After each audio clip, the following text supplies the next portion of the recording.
দিন যত যাচ্ছে মানুষ ততটাই ধার্মিকতা থেকে, ধর্ম থেকে মানুষ দূরে সরে যাচ্ছে। ঠিক বললাম না? এবার ঠিক বললাম? ওয়াজ নসিহত আমরাও কম করি না, আপনারাও কম শোনেন না, প্রচুর পরিমাণে হয়। কিন্তু যেই পরিমাণ ওয়াজ আর নসিহত হয়, যেই পরিমাণ কোরআন আর হাদিসের আলোচনা হয়, যদি 50% যদি আমরা, আমার থেকেই শুরু করি, সবাই যদি আমরা আমলে নিয়ে আসতে পারতাম, 50%, কত পার্সেন্ট? 50% যদি আমরা আমলে নিয়ে আসতে পারতাম, তাহলে আমাদের ব্যক্তি জীবন থেকে শুরু করে পারিবারিক জীবন, সামাজিক জীবন, সর্বত্র সব জায়গায় পরিবর্তন আর পরিবর্তনের হাওয়া পরিলক্ষিত হতো। ঠিক বললাম না? ঠিক বললাম ভাই? কিন্তু কেমন যেন সময় যত যাচ্ছে মানুষ আলোচনা শোনে বা আলোচনা হয়, আমরা যারা আলোচনা করে থাকি, এটা আমাদেরও দুর্বলতা হতে পারে বা আমাদেরও ত্রুটি থাকতে পারে, বাকি আল্লাহ তাআলাই ভালো জানেন। তো মুহতারাম হাজিরিন, রব্বুল আলামিন আমি যে আয়াতে কারিমা তিলাওয়াত করেছি, আল্লাহ তাআলা বলতেছেন, তাবারাকাল্লাযী জাআলা ফিস সামাই বুরুজা ওয়া জাআলা ফিহা সিরাজা ওয়া কমারাম মুনীরা। সুবহানাল্লাহ, একটু জোরে বলেন। রব্বুল আলামিন বলতেছেন, বরকতময় ওই সত্তা, বরকতময় ওই সত্তা, জাআলা, তাবারাকাল্লাযী জাআলা ফিস সামাই বুরুজা, বরকতময় ওই সত্তা যিনি আসমানের ভিতরে তারকারাজি ফিট করেছেন। তারকারাজি কে ফিট করেছেন ভাই? আল্লাহ। কে? আল্লাহ। ওয়া জাআলা ফিহা সিরাজাও ওয়া কামারাম মুনীরা, এবং এই আসমানের ভিতরে আল্লাহ তাআলা চন্দ্র এবং দীপ্তময় সূর্যকে আল্লাহ তাআলা সেটিং করেছেন। এই সেটিংটা কার? একটু জোরে বলেন। আল্লাহ। পৃথিবীর কোনো মানুষের ক্ষমতা আছে এই সেটিং ফিটিং দেওয়ার ক্ষমতা নেই। সবচাইতে গুরুত্বপূর্ণ যেই জিনিসগুলা না হলে মানুষের জীবন চলবেই না। সূর্যের আলো ছাড়া চলবে? চন্দ্রের আলো ছাড়া চলবে না। গুরুত্বপূর্ণ যেই জিনিসগুলা, সেই জিনিসগুলা আল্লাহ তাআলা তার কুদরতি হাতের ভিতরে রেখে দিয়েছেন। সেই জিনিসগুলো আল্লাহ তাআলা তার নিজের হাতে নিয়ন্ত্রণ রেখে দিয়েছেন। বাতাস পৃথিবীর কারোর অধীনে? কার অধীনে? আল্লাহ। বাতাস এটা আল্লাহ পাক নিজের অধীনে রেখে দিয়েছেন। যদি এটা পৃথিবীর কোনো ক্ষমতাধর ব্যক্তিকে বা পৃথিবীর কাউকে বা অন্য কোনো ব্যক্তিকে যদি আল্লাহ তাআলা নিয়ন্ত্রণ দিতেন বা কোনো দলকে নিয়ন্ত্রণ দিতেন, তাইলে যারা বিরোধী দল থাকতো একটাকেও বাতাস দিত না। ঠিক বললাম না বা ঠিক বললাম ভাই? সত্য না মিথ্যা? বাতাস দিত? এমনি দেখেন না কত প্রতিহিংসার রাজনীতি, কিভাবে কাকে দমানো যায়, কিভাবে কার ইজ্জতের উপর আঘাত করা যায়, কিভাবে মানুষের মান ক্ষুণ্ণ করা যায়। ও ভালো চলে কেন, ভালো চলবে কেন? আমাদের স্বভাব, আমাদের ন্যাচারাল স্বভাব যেটা, নামাজ আমরা ঠিকই পড়ি, নামাজ ঠিকই পড়ি, রোজা ঠিকই রাখি, কিন্তু আমাদের কলব পরিশুদ্ধ না। কি ভাই, ঠিক বললাম না বা ঠিক বললাম? নামাজ ঠিকই পড়তেছি কিন্তু কলব পরিশুদ্ধ না। এই কলবের ভিতরে অহংকার দিয়ে বোঝায়, কলবের ভিতরে খৌফে হুব্বে মা, তারপরে আপনার আত্মার যত ধরনের ব্যাধি আছে, প্রত্যেকটা ব্যাধি, এই ব্যাধি দিয়া আমাদের এই অন্তর ব্ল্যাক আর বলক ভরে গেছে, কালো হয়ে গেছে। যাই হোক, লম্বা কথা নয়, বলতেছিলাম হলো ওটা, নামাজ আমরা ঠিকই পড়ি, সব কিছু ঠিকই পড়ি। বলুন তো দেখি, বাতাস যদি কোনো হাজী সাহেবের, কোনো ইমাম সাহেবের, কোনো খতিব সাহেবের নিয়ন্ত্রণে থাকতো, ওই হাজীর বিপক্ষে যারা একটাও বাতাস পাইতো না, যেই ইমাম, ওই ইমামের বিপক্ষে যারা একটারও বাতাস দিত না। সূর্য সেম সেম ক্যাটাগরি। তে রব্বুল আলামিন চন্দ্র, সূর্য, তারকা, যদি এই একটা আয়াত, যেটা আমি এইমাত্র অর্থ বললাম, যে বরকতময় ওই সত্তা, যেই সত্তা আসমানে তারকারাজি ফিট করেছেন এবং চন্দ্র এবং দীপ্তময় সূর্য ফিট করেছেন, এতটুকুনের ব্যাখ্যা করতে গেলে 2-4 বছর চলে যাবে। সুবহানাল্লাহ বললেন না? আমার কাছে যা আছে, আমি ছোট মানুষ, অযোগ্য মানুষ, আমার কাছে যা আছে, যদি এই একটা আয়াতের ব্যাখ্যা যদি দিই, 2-4 বছর চলে যাবে। তো মুহতারাম হাজিরিন, একটু অর্থ বললাম, একটু ব্যাখ্যা বললাম। এরপরে আল্লাহ তাআলা বলেন, وهو الذي جعل الليل والنهار خلفة لمن أراد أن يذكر أو أراد شكورا। বলুন তো দেখি, রাত কে বানিয়েছে? দিন কে বানিয়েছে? আল্লাহ। বলুন তো দেখি, রাত আর দিনের এই প্রত্যাবর্তন, দিনের মানে দিন চলে যায় রাত আসে, রাত চলে যায় দিন আসে, এটা কে করেন? এই তো কিছুদিন আগেই মাগরিবের নামাজ পড়েছি, সেই 7টা, সোয়া 7টায়, এখন পড়ি 6টায়, 1 ঘন্টা ক্লোজ। কয় ঘন্টা? এই ক্ষমতা কার? আপনারা ভালো জেনে থাকবেন, 2008 বা 7 বা 10-এর ওই দিকে যারা ক্ষমতার মসনদে ছিল, বাকি ওই টাইমের ওই দিকে ঘড়ির কাঁটা 1 ঘন্টা আগায়া আর পিছায়া দিয়েছিল কি দেয় নাই? মনে আছে? ওই জায়গায় কি থাকতে পারছে নাকি পিছু হতে বাধ্য হয়েছে? বোঝেন নাই ভাই কথা? ঘড়ির কাঁটা আকপিস করেছিল কি না? ঠিক থাকতে পারছে নাকি পিছু হতে বাধ্য হয়েছে? হ্যাঁ, এটাই আল্লাহ বলেন, ওয়াহুয়াল্লাযী জাআলাল লাইল ওয়ান নাহার খিলফাতান। রব্বুল আলামিন বলেন, উনি হলেন ওই সত্তা, যে সত্তা আসমানের ভিতরে তারকারাজি এবং সূর্য, চন্দ্র, দীপ্তময় চন্দ্র ফিট করেছেন। উনি হলেন ওই সত্তা, যে সত্তা দিনের প্রস্থানে রাত্রে নিয়ে আসেন, রাত্রে চলে যায় দিন আসে, দিন চলে যায় রাত আসে, দিনের আগমনে রাত্রের মানে বিদায় হয়, রাত্রের আগমনে দিনের বিদায় হয়। আল্লাহু আকবার, জোরে বলেন। এটা কাদের জন্য? রব্বুল আলামিন বলেন, লিমান আরাদা আন ইয়াযাক্কারা আও আরাদা শুকুরা। আল্লাহু আকবার।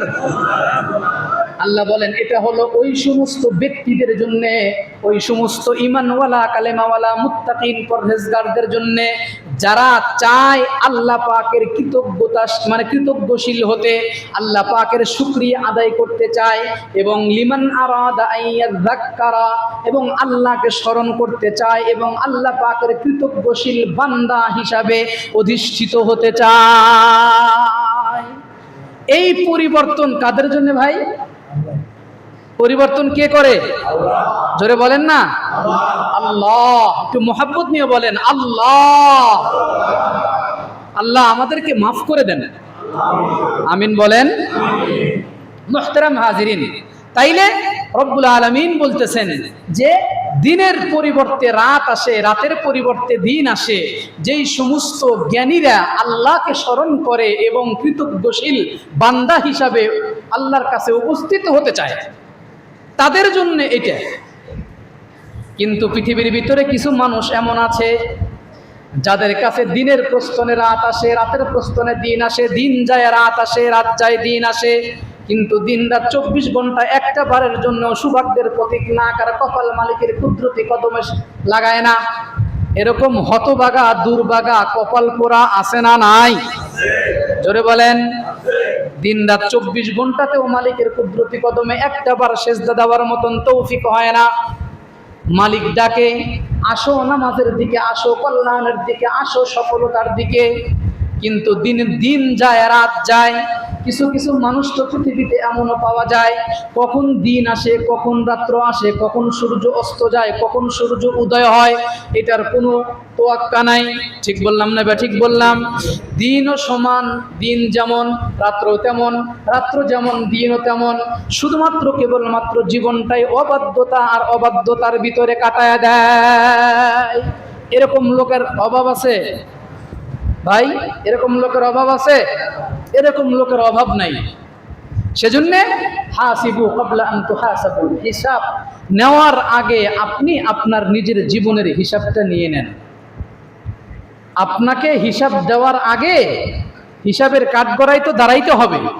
আপনি হিসাব দেওয়ার আগে আপনি নিজে নিজের হিসাবটা একটু মিলিয়ে নিয়ে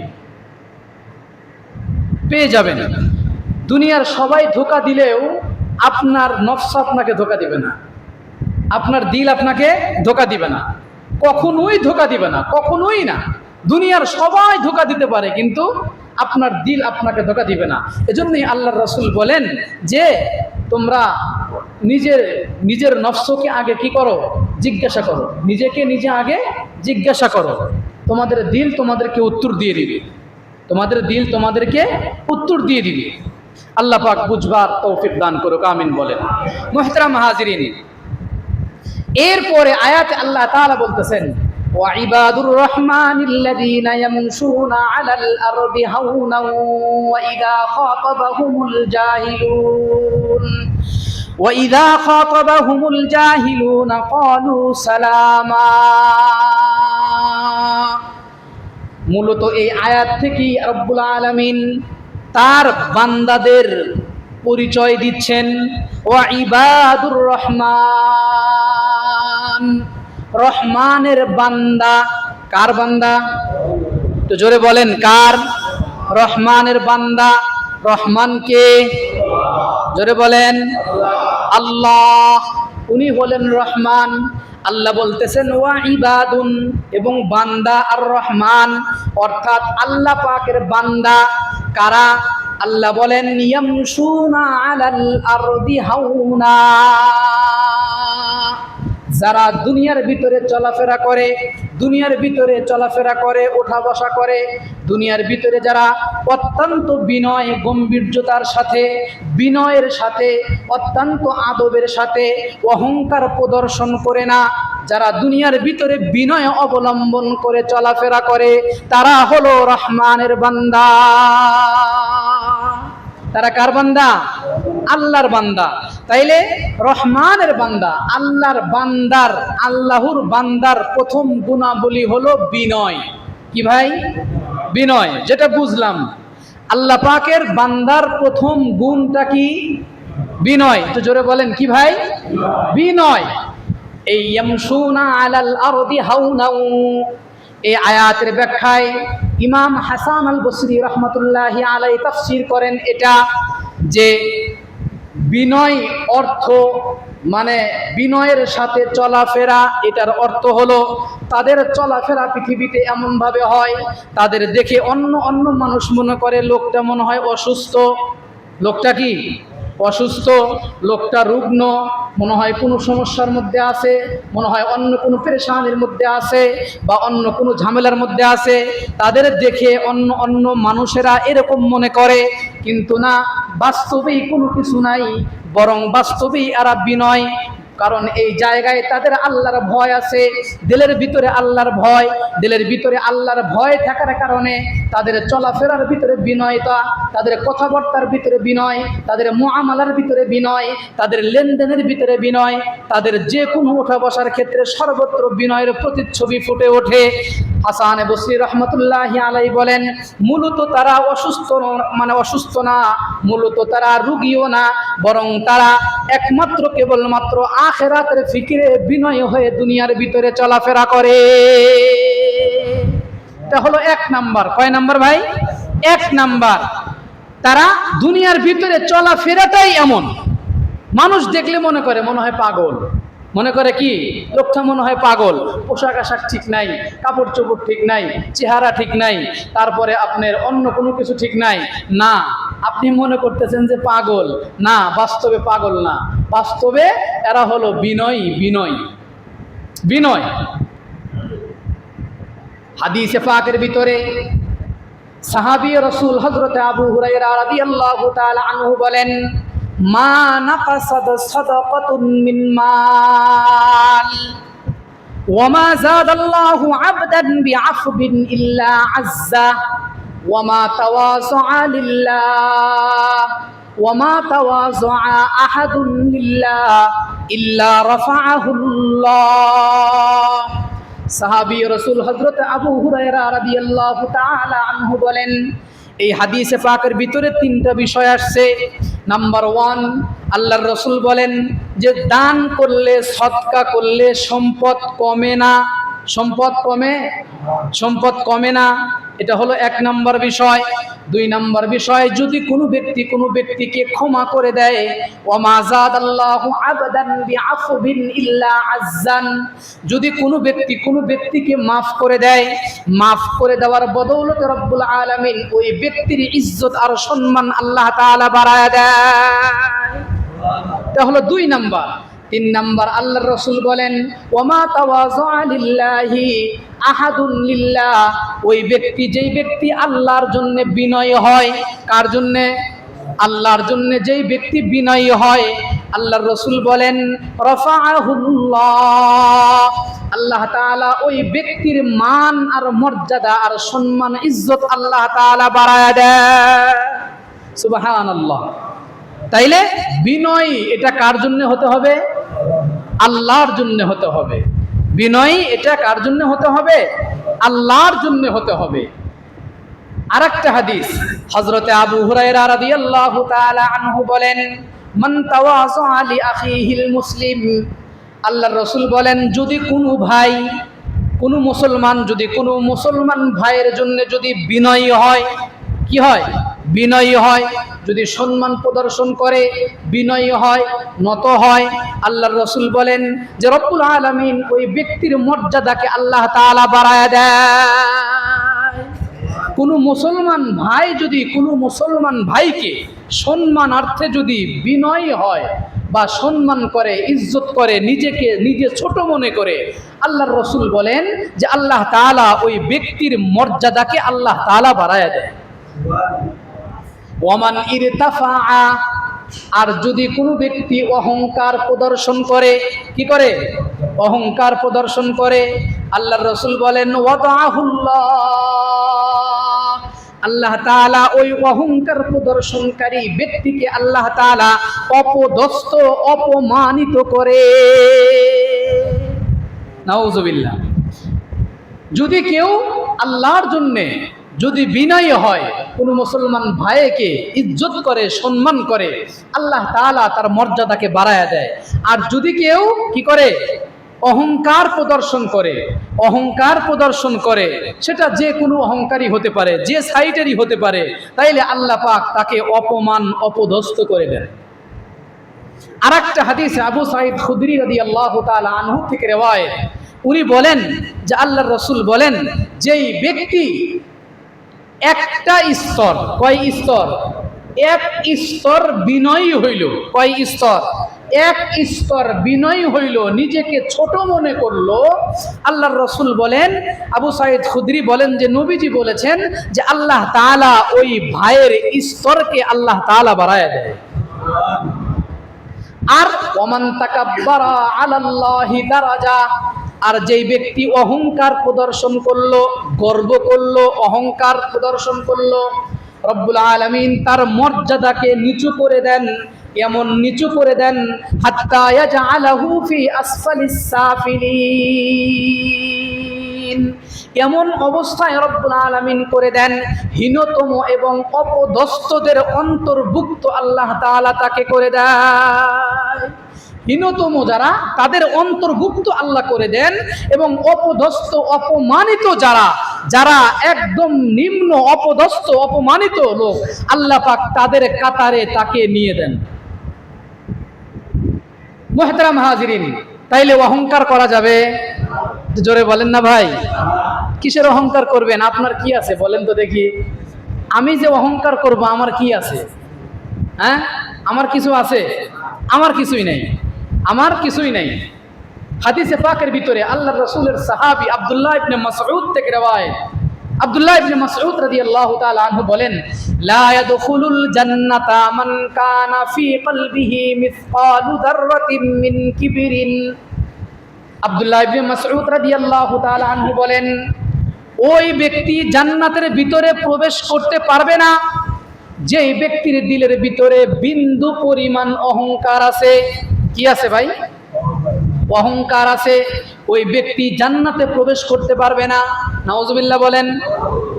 আল্লাহর রাসূল বলেন, ক্বালা রাজুলুন, এক ব্যক্তি দাঁড়ায়া গেলেন। এক ব্যক্তি কি গেলেন? দাঁড়ায়া গেলেন।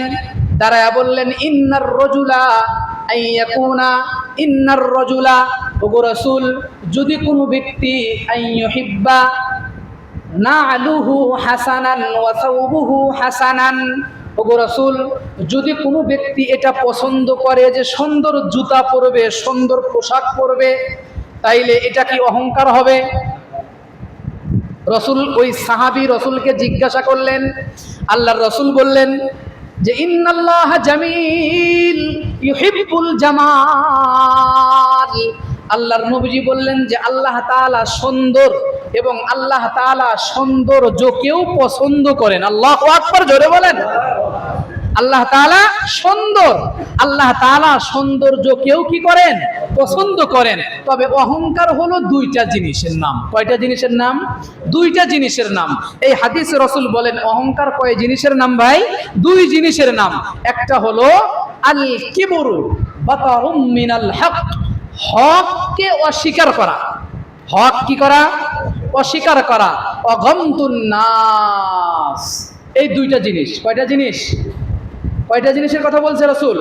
দুইটা জিনিসের কথা বলছে। হককে অস্বীকার করা এবং গমতুন নাস, এই দুইটা জিনিস হলো অহংকারের জিনিস। এই দুইটা জিনিস কি?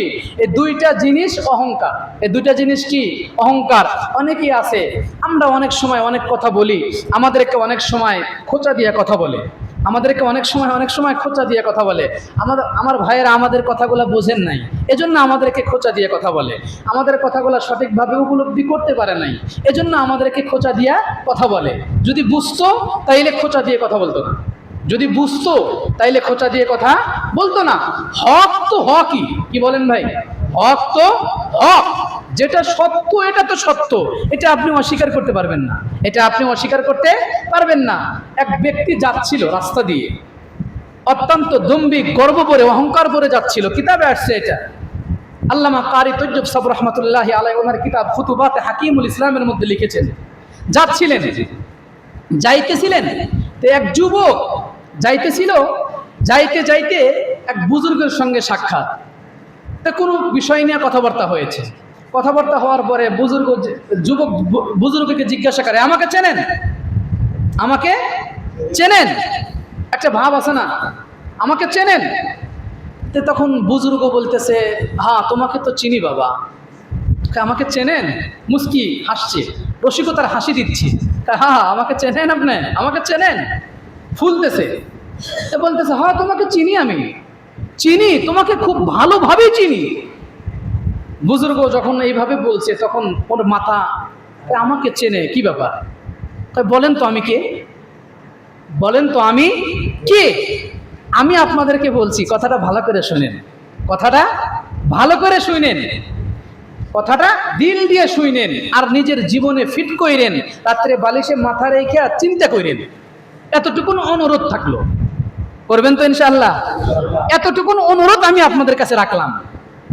কারণ পৃথিবীতে মানুষ চেহারার অহংকার করে, সম্পদের অহংকার করে, তারপরে বংশের অহংকার করে, তারপরে গাড়ি বাড়ি টাকা পয়সার অহংকার করে। অহংকারের কি শেষ আছে? এক একজনের এক এক রকমের সিস্টেম, এক একজনের এক এক রকমের সিস্টেম। কিন্তু আপনার আসল পরিচয়টা কি? দেখেন, বুজুর্গ বলে, হ্যাঁ বাবা আমি তোমাকে ভালো করে চিনি। তাই? হ্যাঁ, একটু পরিচয়টা বলেন তো। তখন বুজুর্গ তিনটা শব্দ বলছে। কয়টা শব্দ? তিনটা শব্দ বলছে। আউয়ালুকা নুতফা ওয়া আখিরুকা জিফা ওয়া আনতা তাহমিলু বাইনা যালিকা কাদিরা। কয়টা শব্দ বলছে? তিনটা শব্দ বলছে। বুজুর্গর তিনটা শব্দের আরবি তিনটা শব্দের অর্থ হলো এইটা, যে তোমার জীবনের সূচনা এক ফোঁটা তুচ্ছ নাপাক পানির মাধ্যমে। এটা তোমার জীবনের সূচনা। ও আখিরু কাজিফা, এবং তোমার জীবনের সর্বশেষ অবস্থান হলো পচা দুর্গন্ধময় একটা স্তূপ, জীবনের শেষ। মাঝখানে কি? ওয়া আনতা তাহমিলু বাইনা যালিকা কাদিরা, এবং মাঝখানে তুমি হলা যে পেটের ভিতরে ময়লা আবর্জনা একটা টাঙ্কি আছে, এই টাঙ্কিটা নিয়ে তুমি এদিক সেদিকে ঘোরাফেরা করো। বুঝছেন ভাই? কি বুঝাইছে? যুবকের হুঁশ ফিরে গেছে। কিসের অহংকার? এ বংশ থাকবে না, এ চেহারা থাকবে না, এই সম্পদ থাকবে না, এই বডি ফিটনেস থাকবে না, এই আভিজাত্য থাকবে না, এই বাড়ি থাকবে না, এই গাড়ি থাকবে না, এই নারী থাকবে না, থাকবে না। কিসের অহংকার করেন? কিসের অহংকার করি আমি? কিসের অহংকার আমার ভিতরে বলেন? আল্লাহ তাআলা তো ঘোষণায় দিয়েছেন, হাল আতা আলাল ইনসানি হিনুম মিনাদ দাহরি লাম ইয়াকুন শাইআম মাযকুরা। পৃথিবীতে উল্লেখযোগ্য কোনো বস্তুই ছিলাম না, ছিলাম আমি? উল্লেখযোগ্য কোনো বস্তুই আমি ছিলাম না। ইন্না খালাকনাহু মিন নুতফাতিন আমশাজ নাবতালিহি ফাজআলনাহু সামিআন বাসীরা। কবি বড় মজার করে চমৎকার করে বলেছেন, কেইসে কেইসে তাজদারো পাদশাহা চলওয়াসে ও খজিনা বালা খানা শান শৌকত কিয়া হুই। कैसे कैसे खूबसूरत रानिया शहजादिया तन बदन सब गल गया है शक्ल सूरत क्या हुई। आए बेरादर जी जहाना तो रफ्तनास्त जाने बा इज़राइल आखिर दादानास्त जाने बा इज़राइल आखिर दादानास्त। हुस्न तेरा चंद रोज आखिर फना हो जाएगा जिसमें तेरा नाज है वो खाक में मिल जाएगा। এই পৃথিবীতে কত রাজা আর বাচ্চা ছিল, তাদের অট্টালিকা ছিল, ক্ষমতার কি পরিমাণ দম্ভিকতা ছিল, অহংকার ছিল। একটা চেয়ারে বসা অবস্থায় একটা হুকুমে পুরা দেশ থরথর করে কাঁপতো। ঠিক বললাম না? ঠিক বললাম? জোরে বলেন। প্রিয় মুসল্লিয়ানে কেরাম, ক্ষমতার দম্ভিকতাও কম ছিল না, চেয়ারের পাওয়ারও কম ছিল না, হাতের কলমের খোঁচার পাওয়ারও কম ছিল না। কেইসে কেইসে খুবসুরত রানিয়া শাহজাদিয়া, দুনিয়ার বিশ্ব সুন্দরীরা ছিল পৃথিবীর ভিতরে, তাদের রূপ আর লাবণ্যের মানে মোহে পড়ে দুনিয়ার কত মানুষ জেনার ভিতরে লিপ্ত হলো, তাদের রূপ আর লাবণ্যের মোহে পড়ে দুনিয়ার কত মানুষ পাপাচারের ভিতরে লিপ্ত হলো। বলুন তো দেখি, ওই সমস্ত রাজা আর বাচ্চা আর খুব সুন্দর নারী আর রূপবতী নারীরা, এরা কি পৃথিবীর ভিতরে দায়েম আর কায়েম সব সময়ের জন্য থাকতে পারবে? জোরে বলেন না কেন? থাকতে পারবে না। এজন্যই কবি বড় মজার করে বলেছেন, আই বেরাদার জি জাহান তরফ তানাস। এ ভাই শোনো শোনো, কবির কথাটা আমিও আপনাদেরকে স্মরণ করে দিতে চাই। আই বেরাদার, ও ভাই আমার, ও মুসল্লিয়ানে কেরাম, আই বেরাদার জি জাহান তরফ তানাস জানে বা ইসরাইল আখির দাদানাস। সর্বশেষ যেই জায়গায় থাকো না কেন, যে অবস্থাতেই থাকো না কেন, যে হালাতেই থাকো না কেন, এই জান আজরাইলের হাতের ভিতরে কবজ হবে কি হবে না? একটু জোরে বলেন, আরো জোরে বলেন, হবে কি হবে না? এই জান তো কবজ হয়ে যাবে। এজন্যই তো কবি বলেন, হুসনে তেরা চন্দে রোজ আখির ফানা হো জায়েগা জিসমে তেরা নাজ है वो खाक में मिल जाएगा। এই চেহারার সৌন্দর্য, এটা নিয়ে আমি গর্ব করি, অহংকার করি, আত্মমর্যাদায় ফুলি, কত কিছুই তো করে ফেলি আমরা। কবি বলেন যে না, জিসমে তেরা নাজ है, এই চেহারার সৌন্দর্যে তোমার গর্ব আর অহংকার আসে, এই চেহারার সৌন্দর্য একদিন ফানা হয়ে যাবে, শেষ হয়ে যাবে। খাক মে মিল জায়েগা, মাটির সাথে পচে গলে মিশে যাবে। ঠিক না বে ঠিক? জোরে বলেন। মহতারাম ভাইরা আমার, এজন্যই কবি বলেন যে না না, এটা করলে কখনোই হবে না, তোমাকে অহংকার করা যাবে না। আল্লাহ পাক রব্বুল আলামিন হাবিব কিবরিয়াকে দিয়া জানা দিয়েছেন, আল কিবরিয়া উরিদাই, অহংকার এটা কেবলমাত্র আল্লাহ পাকের চাদর, অহংকার একমাত্র ওনার সাজে সাজে, উনি মানায়, ওনাকেই মানায়, পৃথিবীর কাউকে আর অহংকার করলে মানায় না। ঠিক বললাম না? ঠিক বললাম? জোরে বলেন। এজন্যই রব্বুল আলামিন বলেন, বান্দা দুনিয়ার থেকে তোমাকে চলে আসতে হবে, 60 বছর থাকবা, 70 বছর থাকবা, সর্বোচ্চ 100 বছর দুনিয়ার ভিতরে অবস্থান করলা, একটা সময় তোমাকে চলে আসতে হবে। আইনামা তাকুনু ইদরিকুমুল মাউত ওয়ালাউ কুনতুম ফি বুরুজিম মুশাইয়াদা। রব্ব কারীম কোরআন হাকিমের ভিতরে একাধিক জায়গায় বিভিন্ন ভাবে ব্যক্ত করেছেন, পালাতে চাইও পালাইতে পারবা না। কুল ইন্নাল মাউতাল্লাযী তাফিররুনা বিহি ফাইন্নাহু মুলাকীকুম, তোমার সঙ্গে সাক্ষাৎ করবে রিসেন্টলি, হতে পারে কিছুক্ষণ পরে তুমি লাশ, তোমার সঙ্গে মৌত সাক্ষাৎ করবে। যে জায়গায় পালায়া যাও, যেখানেই পালায়া যাও, যেভাবেই পালায়া থাকো, মৌত থেকে বাঁচতে পারবা না। পারবেন কেউ? পৃথিবীতে কেউ বাঁচতে পারবে না। সেজন্য রব্বুল আলামিন বলেন, বান্দা তোমার ভিতরে 60 বছরের জন্য একটা গুণকে বসায় নাও, সেটা হলো বিনয়। কি ভাই? বিনয়। রব্বুল আলামিন বলেন, আমার বান্দা হলো তারা যাদের ভিতরে বিনয় আছে। কি আছে ভাই? বিনয় আছে। বিনয়, বিনয়, বিনয় এটা অনেক বড় একটা গুণ। বিনয় এটা অনেক বড় একটা গুণ। সেজন্য আল্লাহ পাক রব্বুল আলামিন বলেন, ওয়া ইবাদুর রহমান, আল্লাহ পাকের বান্দা হলো তারা যাদের ভিতরে বিনয় আছে, গম্ভীর্যতা আছে, যাদের ভিতরে নমনীয় হওয়ার গুণ আছে, যারা নমনীয় হতে পারে। একজন ভাইয়ের কাছে আপনি একটু নমনীয় হলেন, কি হলো? কি হলো? কিছুই তো না, কোনো সমস্যা নাই। আপনি আপনার ভাইয়ের জন্যই তো বিনয় হয়েছেন, নমনীয় হয়েছেন। রব্বুল আলামিন আপনার মান আর মর্যাদাকে আল্লাহ তাআলা বাড়ায়া দিবে।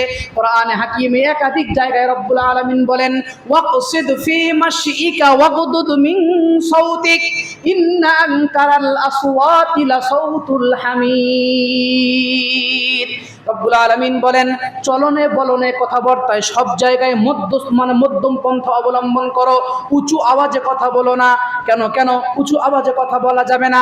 তবে এই জায়গায় কথা আছে। অনেকেই প্রশ্ন করতে পারেন, হুজুর, অনেক হুজুর তো উঁচু আওয়াজে কথা বলে, অনেক গরম গরম কথা বলে। হ্যাঁ, এটা নবীর সুন্নত। যদি কোনো ব্যক্তি জন্মগতভাবে, তবিয়তগতভাবে যদি গলার আওয়াজ উঁচু হয়, তাইলে তার কথা যদি উঁচু হয়, এখানে কোনো অসুবিধা নাই। এটা আমার কথা না, কোরআন হাদিসের শরীয়তের উলামাদের কথা।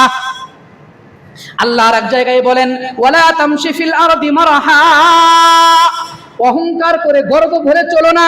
ওয়ালা তুসাইর খাদ্দাকা লিন্নাস, আল্লাহ সূরা লোকমানে বলেন যে তোমরা গাল ফুলায়া চইলো না। দেখেন না কি ভাব, বিল্ডিং আছে, সম্পদ আছে, টাকা আছে, অর্থ আছে, গাড়ি আছে, দেখবেন মানুষকে মানুষই মনে করে না। এ ধরনের লোক আছে না নাই? আমার এই ব্যক্তি জীবনের ছোট্ট 2টা কারগুজারি আপনাদের খেদমতে বলবো। আমি টাঙ্গাইলে একটা মসজিদে যখন ইমামতি করি 2018 সালের দিকে, আমার ইমামতির যে বয়স, প্রথম মসজিদ ওইটা ছিল, আর দ্বিতীয় মসজিদ ছিল ওইটা।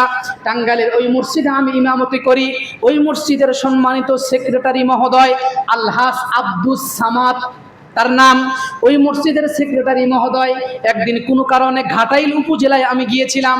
ঘাটাইল উপজেলা যাওয়ার পরে সেক্রেটারি মহোদয়ের সঙ্গে আমি গেছি। যাওয়ার পরে আমি এক জায়গায় দাঁড়িয়েছি, সম্ভবত বৃষ্টি হচ্ছে। পুরা ঘটনার সব কিছু আমার জেহেনের ভিতরে স্মরণ নয়, 6-7 বছর আগের কথা, কিন্তু মূল জিনিসটা আমি আপনাদেরকে যেটা বুঝাতে চাচ্ছি সেটা আমার মনে আছে। ঘটনাটি হলো এই, আমার পাশে একজন জরাশীর্ণ, পোশাক পরিচ্ছেদ ময়লা যুক্ত একজন ব্যক্তি আমার দাঁড়িয়েছে। দাঁড়ানোর পরে আমার ওই সেক্রেটারি সাহেব আমাকে ডাক দিয়ে বললেন, হুজুর এদিকে আসেন। এখানে দাঁড়াইছেন কেন? কি বলছে? হুজুর এখানে আসেন, এদিকে দাঁড়াইছেন কেন? তা আমি বললাম, কাকা কি হয়েছে, সমস্যা কি? তখন আমাকে বলতেছে, এরা তো আনস্কেল। কি বলছে বুঝছেন ভাই? একটু দিল দিয়ে শোনেন, কথাগুলা হৃদয়ে লাগবে, কথাগুলা কলিজায় লাগবে, কথাগুলা কলিজায় লাগবে। শুধু এ কান দিয়ে শুনে কান দিয়ে বের করে দিয়েন না, একটু দিল দিয়ে শোনেন, কথাগুলা কলিজায় লাগবে। আমাকে কি বললেন, এখানে দাঁড়াইছেন কেন, এদিকে আসেন, এদিকে আসেন। আমি বললাম, কাকা কি সমস্যা? ভাই উনি তো আনস্কিল, দেখেন না পোশাক পরিচ্ছেদ কেমন, এই অবস্থা দেখেন না। আল্লাহ হাজির নাজিরে জেনে বলছি, আমি সাথে সাথে এ পরিমাণ ব্যথিত হয়েছি, এ পরিমাণ কষ্ট পেয়েছি, যেটা আমার ঘটনাটা এখনো মনে হলে আমার খুবই কষ্ট লাগে, খারাপ লাগে। তা আমি ওনাকে বললাম, কাকা আপনি একজন হাজী সাহেব মানুষ, আপনি হজ করেছেন, আপনি হজ করেছেন, আপনি বাইতুল্লাহ জিয়ারত করেছেন, কথাটা আপনার মুখে সাজাইলো না, মানাইলো না। কেন বাবা? তো বললাম যে কথাটা মানাইলো না এই কারণে, ওনাকে আপনি আমার সাথে, আমি ওনার পাশে দাঁড়িয়েছি, এই জন্য ওই লোকটাকে আপনি আমার সাথে দাঁড়ানোর কারণে বা আমি ওনার কাছে দাঁড়ানোর কারণে আপনি বললেন উনি আনস্কিল। উনি কি মানুষ না শুয়ার না কুত্তা না গরু ছাগল? কয় না মানুষ। তো বললাম মানুষ তো? কয় হ্যাঁ মানুষ। বললাম এতটুকুন স্বীকার করছেন মানুষ? কয় হ্যাঁ মানুষ। বললাম মানুষ হইলে বলুন তো দেখি, পৃথিবীর সবার কাছেই কি আপনি আপনি স্কেল? ভাই কথা বুঝাইতে পারতেছি? উনি আমার কাছে আনস্কেল, আপনার ভাষ্য অনুযায়ী না, আমার কাছে উনি আনস্কেল না, আমার কাছে উনি স্কেল। কিন্তু আপনার ভাষ্য অনুযায়ী ওই লোকটাকে আপনি আমার সাথে আনস্কেল ভাবছেন, যায় না, মানায় না, এটা বলছেন। আপনাকে আমি জিজ্ঞাসা করলাম উনি মানুষ, আপনি বলছেন হ্যাঁ মানুষ। কাকা আপনি বিবেক দিয়ে একটু জিজ্ঞাসা করেন, নিজের বিবেককে প্রশ্ন করেন, বলুন তো দেখি আপনি পৃথিবীর সবার কাছে কি স্কেল? এখানে যারা আমরা আছি, দিলে হাত দিয়ে বলেন তো, কে পৃথিবীর এখানে কে কেউ বলতে পারবেন যে আমি পৃথিবীর সকল স্তরের মানুষের কাছে, সর্ব ধরনের মানুষের কাছে আমি স্কেল মানানসই? বলেন, হাত দিয়ে বলেন তো বুকের উপর দেখি। তাই আমি বললাম কাকা মানুষকে মানুষ ভাইবেন, পোশাক দিয়ে কখনো চিন্তা করেন না। আপনি হজ করেছেন, আপনি মনে মনে ভাবতে পারেন আমি তো মরবো, জান্নাতে যাব, আমি বাইতুল্লাহ জিয়ারত করেছি, কিন্তু রসুলের হাদিস অসংখ্য অগণিত রেওয়ায়েত আসছে, অসংখ্য অগণিত রেওয়ায়েত আসছে, 3 প্রকারের ব্যক্তির হিসাব হয় না। 1 প্রকারের পাগল, ও মরবেতে আল্লাহর জান্নাতে যাবে, আর আমি মরবতে আমার উপরে পানিশমেন্ট শুরু হবে। কাকা আনস্কিল কেমনে বললেন? ও জান্নাতি মানুষ, রাসূলের হাদিস এটা প্রমাণ করে ও জান্নাতি মানুষ। এটা একদিনের ঘটনা, এটা একদিনের ঘটনা। আর একদিনের ঘটনা বগুড়াতে,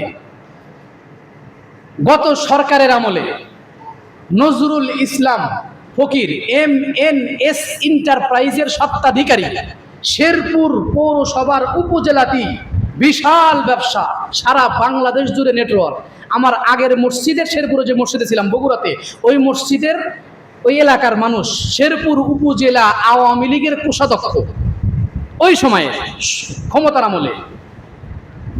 আমি যেই জায়গায় ছিলাম বাজারে, ওইখানে একটা লোক থাকতো হাফটাল, কিন্তু মাঝে মাঝে কথা বলতো ভালো। আমার ভালো লাগতো, মাঝে মাঝে গিয়ে আমি ওনার সাথে বসতাম, কথা বলতাম, হাসি মজাক করতাম, রহস্য করতাম, বিভিন্ন কিছু জিজ্ঞাসা করতাম, বিভিন্নভাবে কথা বলতাম। তো হঠাৎ করে একদিন ফজরের পরে আমি বাজারে গেছি হাঁটতে, ওইখানে যা দেখি ওনার সাথে কথা বলতেছি। তো উনি আবার আসছে, ওই কোষাধ্যক্ষ, আওয়ামী লীগের কোষাধ্যক্ষ আসছে, নজরুল ফকির, সবাই চেনে, নজরুল ফকির চলে আসছে। আসার পরে আমাকে দেখে বলতেছে, হুজুর এদিকে আসেন, ওইখানে গেছেন কেন? ওইখানে কি আপনার যাওয়া সাজে? আমার লাগছে। বললাম ভাই এটা আপনি কি বললেন? আপনি কোটি কোটি টাকার মালিক হতে পারেন, কিন্তু আপনার চাইতে পাগলার দাম বেশি, আপনার চাইতে পাগলার দাম বেশি। আপনি এই কথা বলছেন অহংকার করে, গর্ব করে বলছেন, আপনার চাইতে পাগলার দাম বেশি। আপনি মরলে কি হবে সেটা আমি জানি না, আল্লাহ জানে, কিন্তু ওই পাগলা মরবে, পাগলার সাথে সাথে আল্লাহ পাগলাকে জান্নাত দিবে। কষ্ট পাইলেন আপনারা? হ্যাঁ, মানুষকে মানুষ ভাইবেন, মানুষকে মানুষ ভাইবেন। আপনি 10 তলার মালিক হয়ে গেছেন, পাহাড়ে উঠে গেছেন, ওইখানে যে আমাদের আলতাফ ভাই চলে গেছে না, চলে গেছে তো, হ্যাঁ ওই ঠিকানা আলতাফ ভাই যেখানে, আমার ঠিকানা ওইখানে। যে যাবে, যত টাকার অধিকারী হন, যত কোটিপতি হন, কিসের অহংকার? কি নিয়ে যাবেন? আপনার কি আছে? মানুষ মোল্লাদেরকে আর একটা কথা বলে, হুজুররা খাই মানুষের তা, মোল্লাদেরকে কয় খাই মানুষের তা। আপনি কারটা খান? বলেন, আপনি কারটা খান? আপনিও মানুষের তা খান, আপনিও আর একজনের তাই খান। প্রত্যেকটা ব্যক্তি কেউ কারোরটা খায় না, কেউ কারোরটা খায় না, সবাই পরেরটা খায়। সবাইকে, আপনি চাকরি করেন তাই না, আপনি চাকরি করেন, চাকরি নিজের ওঠে, তাইলে মানুষ কি মনে করে আমি বুঝি না, বুঝছেন? আল্লাহ পাক রব্বুল আলামিন আমার ভাইদেরকে সহি বুঝ দান করুক, আমিন বলেন। তাইলে রহমানের বান্দাদের প্রথম নাম্বার গুণ হলো বিনয়। কি ভাই?